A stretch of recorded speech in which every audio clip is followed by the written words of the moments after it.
Well, for I just say for at least 30 years. It's 39 years now, but I had bands that played at Ill, etc. A lot of the guys, some of them dead and gone now, but a lot of them played there. They played right beside Ill, etc. And when one band left, it was somebody waiting to get that spot. But they used to call it the blues school, where the white guys came down and learned blues licks from the brothers, and they went on and played in the bands and started bands. But guys like Big T and John and Black Smoke and so many of them. Cowboy Neal, he plays up the street. Jimmy McDaniel plays at BB King's. These guys started right at Ill, etc. And some people say, oh, he don't have nothing to do with music, but that's not true. And the clubs would come down and get the bands from me. Well, steal them, but it was somebody waiting in line for that spot. And the probably the latter artist that played is Yellow P, that plays with Mississippi Sound. He started right there, age 18, blowing the harmonica, playing with Big Jerry. Went to college. Now he's teaching music in the city school system, and he told me they were third on the chart in England, in Europe, playing the blues. So, it's been a ride, but it's been a good ride though. I think It was either originated here or the music that originated here inspired it. I mean, without Memphis, there's no British invasion. I mean, really, when you think about it, Great Britain kind of kicked our ass in rock music for a while, and it's because they were listening to B.B. King, Muddy Waters, Howlin' Wolf. They were listening, at a time when the rest of America was kind of racist and, frowning down upon the music that was created in Memphis. Everybody overseas, this is what they were listening to. Without Memphis and Memphis music, there's no Beatles, there's no Rolling Stones, there's no Led Zeppelin. The first thing, even on a panel, someone asked, what you sing? What instrument do you play? So they're like, every person I've met from Memphis can do one or the other. And they was like, they could be here speaking on accounting, and I can guarantee you he has a guitar in his truck, and that type of thing. And that's, again, that's the beauty that you see. The world really just expects this overabundance of talent, because that's what we're known for. I mean, it's not too far off. My name is Larry Springfield. I was actually born on Beale Street. I'm gonna give you a story about that. So my mother and my family came up from Mississippi, Greenville, Mississippi, right? And we were living in a tenement or a flat or apartment, whatever you want to call it. You know where Alfred's is right now? Yeah. Okay. So they had apartments or flats up there. So my mother lived there. So when I was born at John Gaston, we were actually living in that tenement on Beale Street. So there's a connection already, right?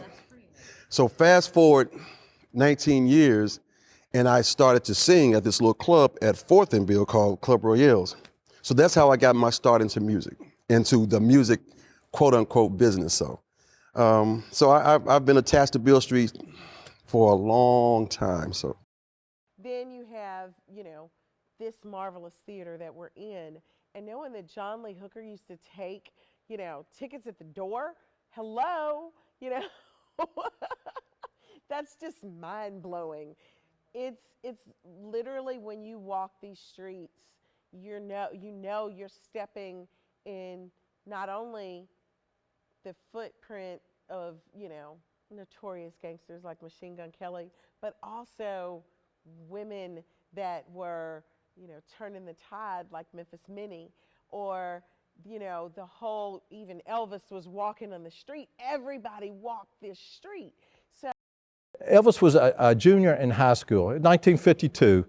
He would come in and maybe he'd get paid on Friday. He loved clothing. One day he'd come in, he might buy a cap for 50 cents. Next week he might come in for a shirt, $1.95. And he just kept coming in. And my dad really didn't know, that he was singing. And I guess Elvis was a nobody back there. And I guess he didn't know he was a singer either. So he kept coming in. And then, a few years down the road, Elvis came in one day. He said, "Mr. Lansky, I'm going to be on the Ed Sullivan Show." And my dad said, "Whoa, the Ed Sullivan Show." Ed Sullivan Show was like The Voice or the Americans Got Talent.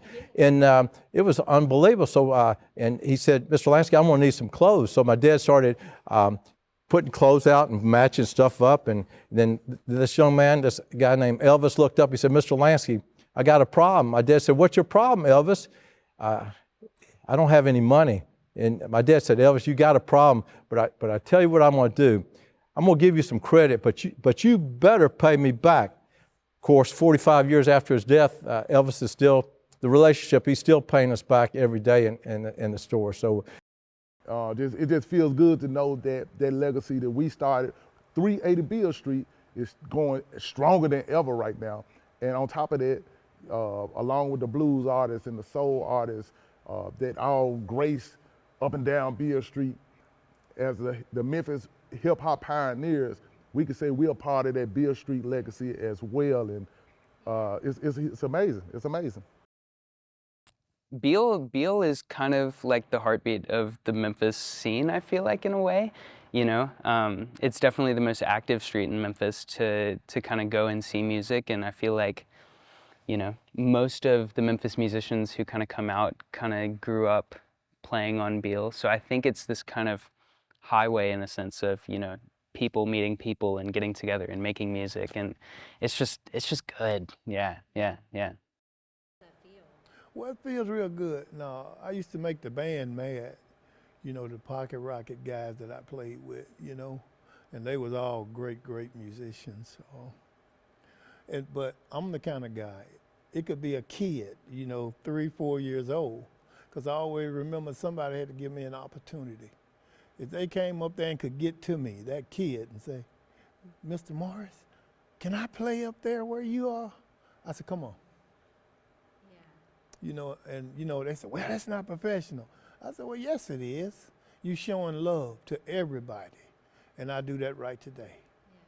Yeah. People come from all over the world. I want them to play and sing with me, share that love and joy with me. Because that's what Beale Street brought to a lot of musicians, joy. A place of leisure, a place where they could be themselves, play their music, enjoy people, and that's what it's all about.